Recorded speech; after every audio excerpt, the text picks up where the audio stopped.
It started as a simple conversation over breakfast, 2 coffee mugs, sunlight pouring through the window, and me, carefully choosing my words. "I was thinking," I said gently, "maybe it's time we opened a joint account.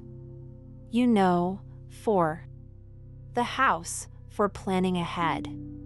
He didn't even look up from his phone. Just let out a short laugh, like I'd asked something childish.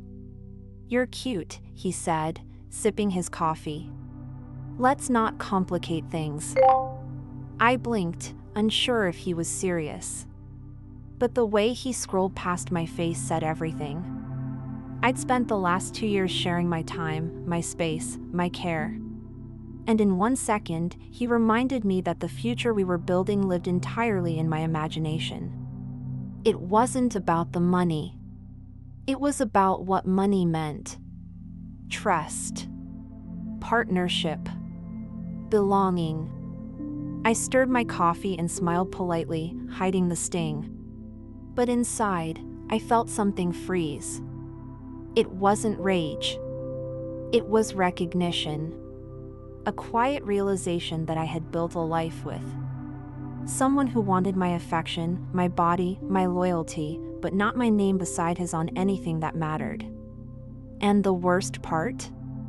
He thought it was harmless. Just practical. Just keeping things simple.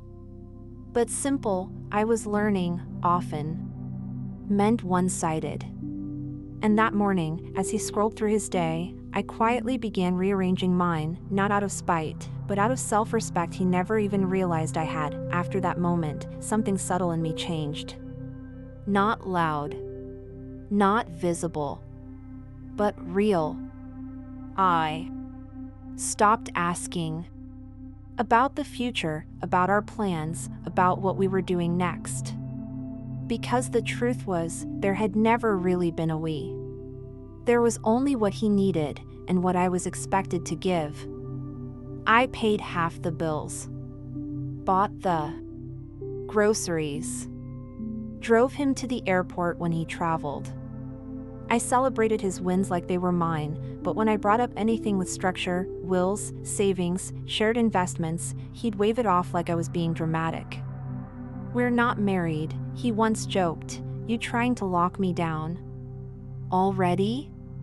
He said it with a smile, but it always landed like a warning. So I stayed quiet. I told myself it wasn't worth a fight. That maybe I was rushing things. That maybe love didn't need to look like paperwork. But the truth was, I wasn't rushing. I was watching. Watching how he made space for my body in his bed, but not for my name on his documents. Watching how I carried us emotionally, but he carried only his own interests financially. And maybe, for a while, I thought silence would earn me the trust he refused to offer. But that morning at the table, with his laugh still echoing in my chest, I stopped waiting. Because I knew something he didn't. This wasn't the first time I had protected someone. But it would be the last time I did it without protecting myself too. That night, while he watched something loud on TV and laughed with a drink in his hand. I sat in the bedroom with my laptop open and my grandmother's voice echoing in my memory. "Never leave your name off things you paid for," she used to say. I never understood how deep that advice ran until I saw how easily love could become convenience. I pulled up my files, documents, emails, old conversations with my attorney. There it was, the revised version of the will I had drafted when I inherited the lake house. A place he visited, enjoyed, told his friends about like it was his. But it wasn't. Not legally. Not emotionally. Not anymore. When I first updated the will, I had included him. Naively. I wanted to believe that building something with someone meant preparing for a shared future. But his laugh that morning told me everything I needed to know. He was here for comfort, not commitment. So I edited the document, removed his name, updated the clause to reflect my reality, not my hope. The next morning, I called the lawyer and asked for a printed copy, sealed and signed. No announcements. No drama. Just quiet ownership. Because I was done explaining why I wanted to be taken seriously. I wasn't asking to be let in. I was choosing who I let in, and for the first time in years, I was at the top of my own list. The week the papers came in the mail, I didn't say a word. I signed them in silence, sealed them back in the envelope, and placed them in my drawer beneath a stack of journals he never bothered to open. He had no idea what I was doing, and honestly, he never asked. He was too busy with his freelance gigs, his weekend getaways with friends, and his constant belief that love meant being present only when it was fun. Meanwhile, I was paying for the life we shared, quietly, steadily, the way women are taught to do. With smiles. With patience. With hands full of support and mouths full of restraint. But this time, I was supporting myself. Not just financially, but emotionally. I began to notice the details he thought I didn't see. How he used my car more than his. How his rent payments arrived late, if at all. How he bragged to others about our lifestyle without ever admitting I funded it. And still, he joked when I asked about we. He laughed when I mentioned security, joint planning, or anything that required real partnership. So I stopped talking and started moving. Because some truths don't need to be yelled. They just need to be documented, notarized, and placed in the right hands. I wasn't bitter.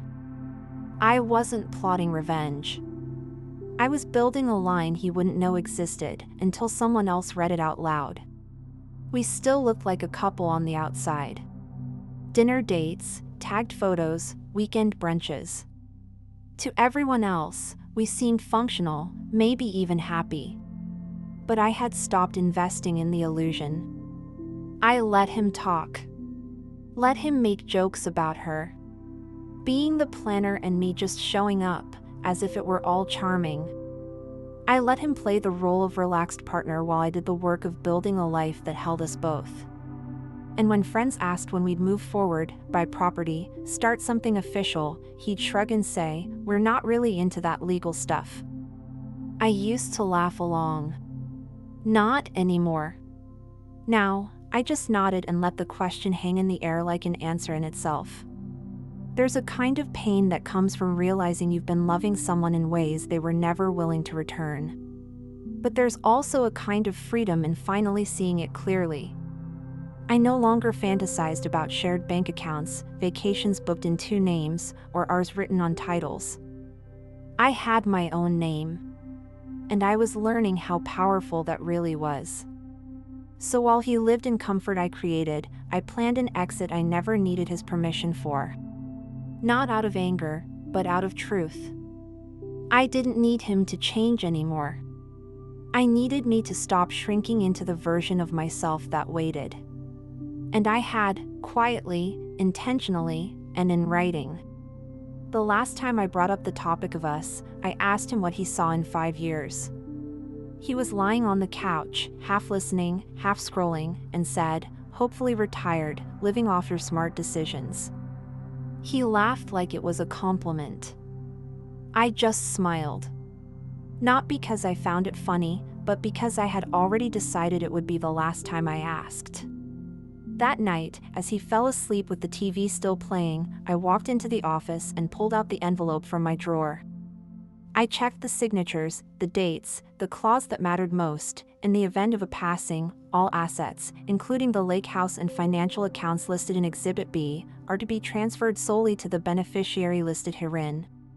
And that name wasn't his. It was mine. Only mine. A month before, it had included both of us. But that was back when I believed in us as a unit. Now, I believed in something else entirely: closure. The kind that doesn't come with fights or tears, but with quiet legal clarity. I sealed the envelope again, placed it back, and went to bed. He mumbled something as I slipped under the covers. I didn't answer. Because sometimes, the most powerful thing you can say is nothing. Not out of fear, but out of fullness. Because once you've made peace with the truth, there's nothing left to explain. Only things to finalize. The day of the will reading came faster than either of us expected. My aunt had passed peacefully, her legacy generous and carefully prepared. She had no children, but she had always treated me like a daughter. When the family gathered in the lawyer's office, a room filled with polished wood, stale air, and eyes scanning for numbers, he came with me, of course. Dressed sharp. Confident. Like someone who thought proximity guaranteed inclusion. I sat beside him in silence, my hands folded neatly in my lap, every breath measured. He squeezed my knee as if to say, "We're in this together." I didn't return the touch. Because deep down, I knew we weren't. The lawyer entered, greeted us all, and began reading the formalities. Paragraphs of structure, of memory, of intent. I felt his body shift beside me when the assets were mentioned, the house, the accounts, the bonds. When the lawyer finally said my name and only my name, he blinked. Then turned to me, confused. There was no clause. No joint anything. No end partner. Just me. The room was quiet. And in that silence, the truth filled every corner. I had built a life prepared to include him, and when he laughed at my need for partnership, I rewrote the ending.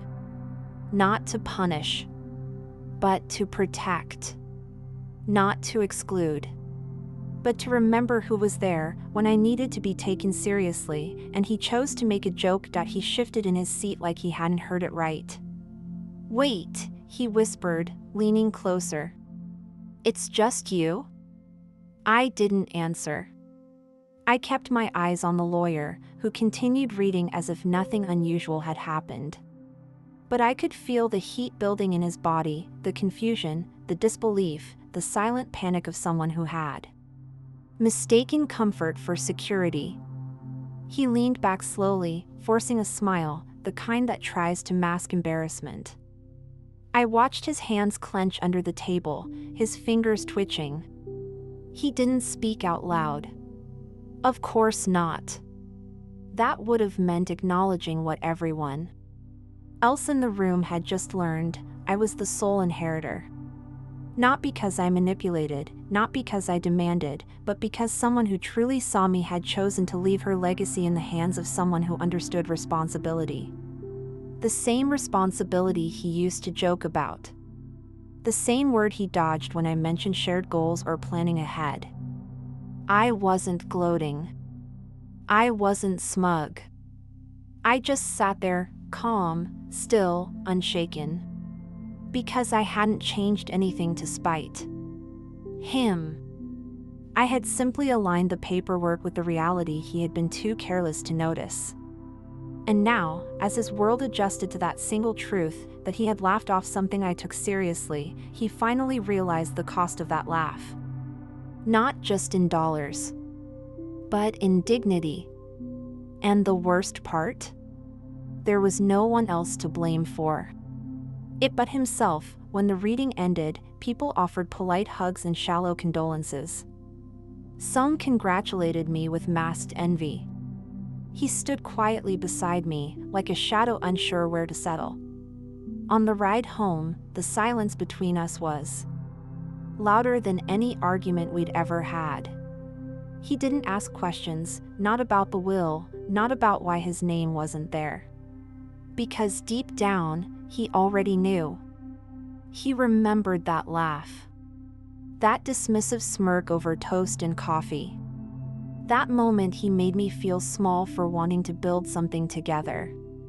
And now, here we were, his discomfort resting in the passenger seat of a future he was never willing to help carry. I stared out the window, not with anger, but with release.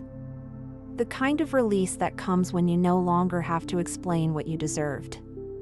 I thought about my aunt, about the care she took in writing that will, about the wisdom of putting power in the hands of someone who knew what to do with it. And I realized something I hadn't been ready to say out loud until now. I had always been enough. Not just loving, not just giving, but capable.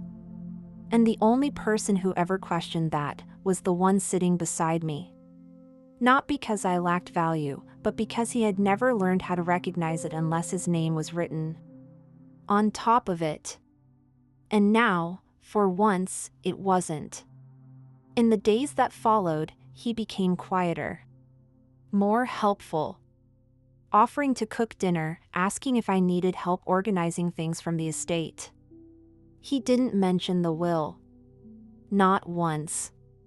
But I could see it in the way he hovered, waiting for me to hand him back the seat he'd never earned. I didn't. I moved through each day like someone who had finally stepped into her own name and wasn't about to shrink back down.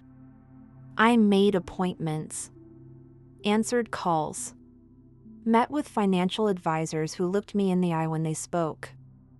I didn't wear guilt like a badge. I wore clarity. And that made him nervous.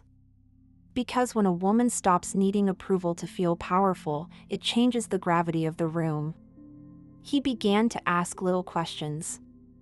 Are we still good?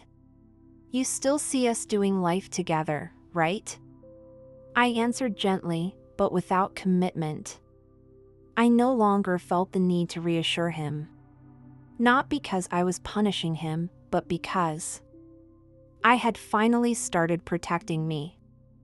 I remembered all the moments I had poured into us, hoping he'd notice the weight I carried.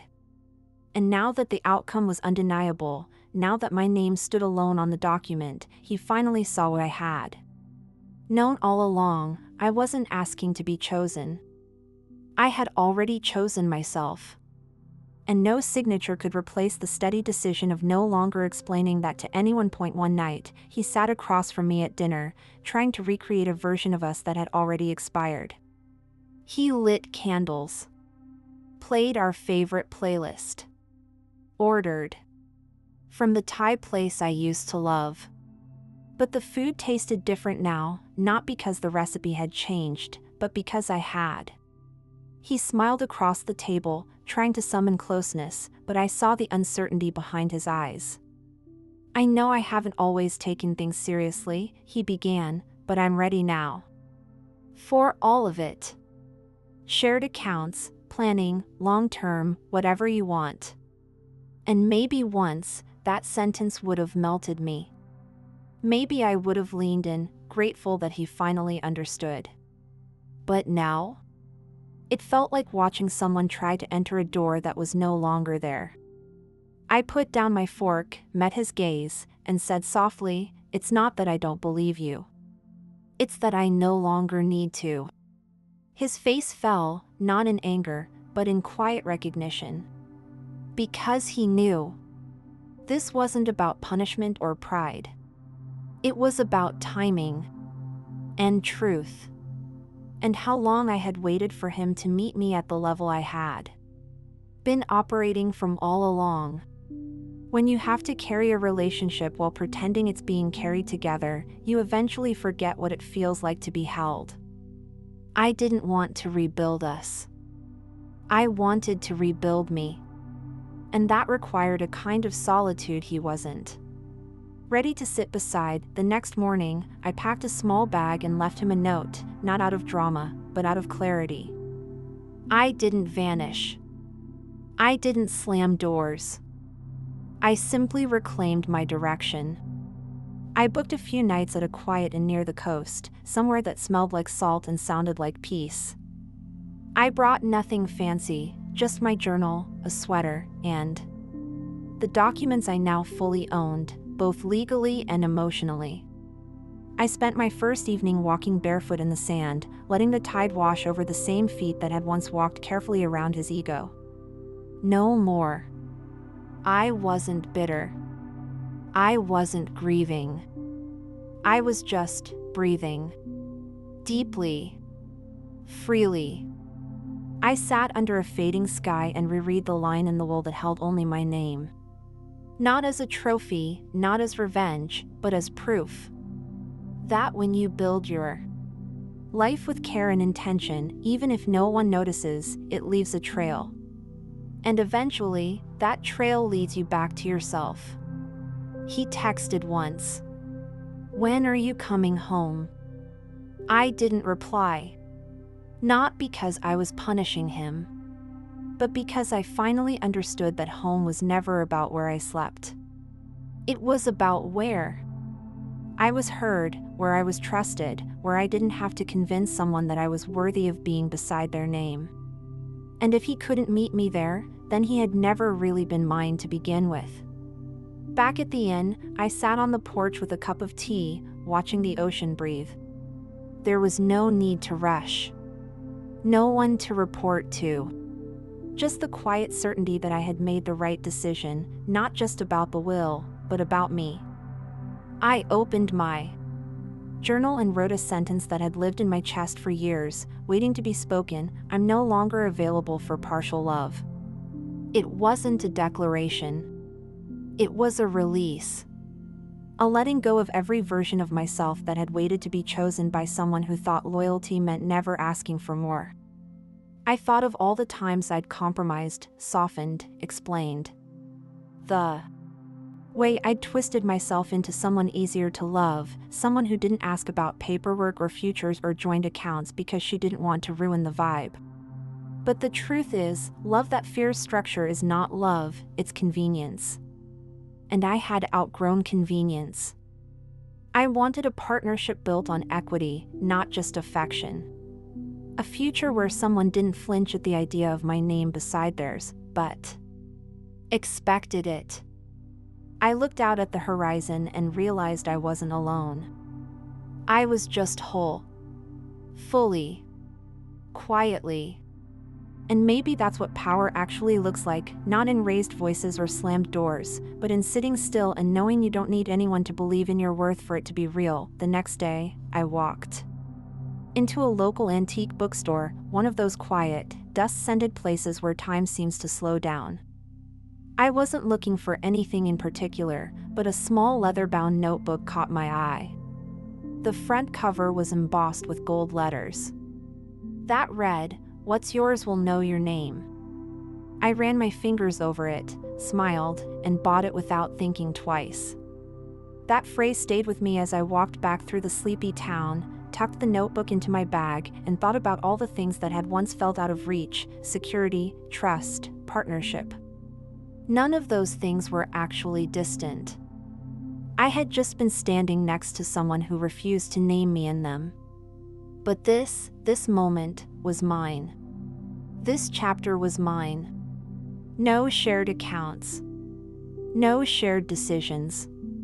Just my voice, my clarity, and the quiet confidence of someone who no longer needed to beg to be seen. I returned to the inn and began writing. On the first page, a list titled "What I Bring With Me Now." It included things like self-respect, legal clarity, softness without apology, and the knowledge that silence isn't weakness, it's a decision. I didn't know what my next relationship would look like. I wasn't planning it. But I knew what it wouldn't include: laughter at my boundaries, or shame over my standards.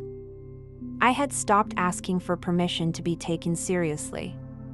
Now, I just was. Before leaving the inn, I placed the notebook on the bed, ran my fingers along the spine, and whispered a quiet thank you to the version of me who had waited so long to arrive here.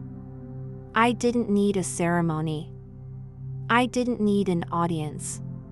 Just this, stillness, truth, and the unshakable knowing that I had chosen myself fully, legally, emotionally, and without apology.